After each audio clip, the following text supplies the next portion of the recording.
साहेबांनी विश्वास माझ्यावर टाकला आणि ही उमेदवारी मला त्यांनी दिली आणि त्यानुसार आज मी अर्ज भरलेला आहे.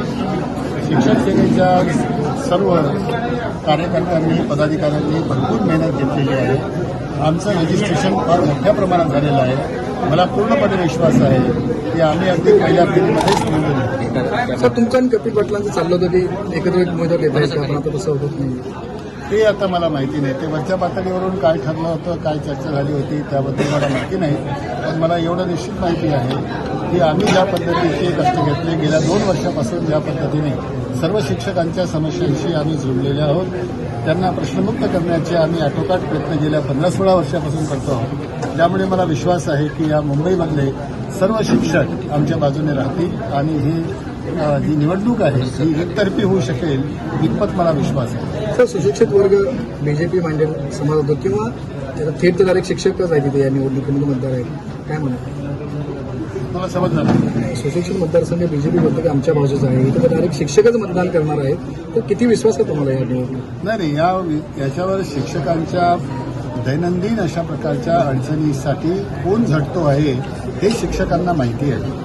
शिवसेनेने सुद्धा अनेक वेळेला अतिशय क्लिष्ट असे प्रश्न हे शिक्षकांचे सोडवलेले आहेत आणि आता सुद्धा जो प्रश्न शिक्षकांना फार मोठ्या प्रमाणात भेडसावतो जुन्या पेन्शन योजनेचा, त्या संदर्भात आदरणीय उद्धवजी साहेबांनी सांगितलंय की आमचं शासन ज्या वेळेला येईल त्यावेळेला हा प्रश्न आम्ही सोडवू शकू अशा प्रकारचा विश्वास त्यांनी सुद्धा शिक्षकांना दिलेला असल्यामुळे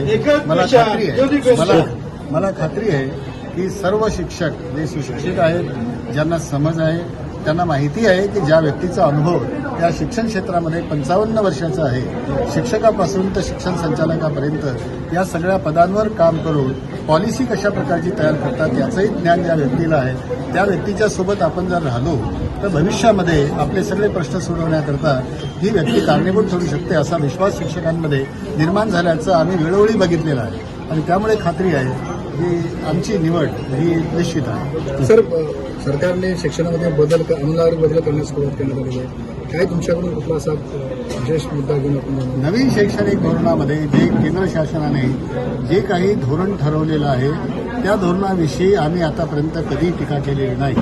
पण राज्य शासनाने जो एक अभ्यासक्रमाचा आराखडा तयार करण्याचा प्रयत्न केला त्याविषयी आमचे जरूर आक्षेप आहे. त्यामध्ये सगळ्यात महत्त्वाचं म्हणजे मराठी आणि इंग्रजी ह्या ज्या 2 भाषा आहेत त्या भाषांचं भाषा कौशल्य विद्यार्थ्यांचं वाढलं पाहिजे आणि विद्यार्थ्यांना ह्या भाषा चांगल्या पद्धतीने अवगत झाल्या पाहिजे. याच माध्यमातून त्यांना ज्ञान संपादन करायचं आहे. त्याबाबतीत जे राज्य शासनाने आपल्या पातळीवर केंद्र शासनाच्या आराखड्यामध्ये जो फेरबदल करण्याचा प्रयत्न केला आणि या भाषांना दुय्यम स्वरूप दिलं, वैकल्पिक विषय म्हणून जे देण्याचा प्रयत्न केलेला आहे त्याच्या विरोधामध्ये आम्ही आहोत आणि मला खात्री आहे की राज्य शासनाला त्या संदर्भात निर्णय घ्यावा लागेल आणि जो आराखडा केंद्र शासनाने दिला मातृभाषेतून विद्यार्थ्यांचं शिक्षण चांगल्या पद्धतीने व्हायला पाहिजे, हा जो आराखडा केंद्र शासनाचा आहे तो राज्य शासनाला स्वीकारावा लागेल.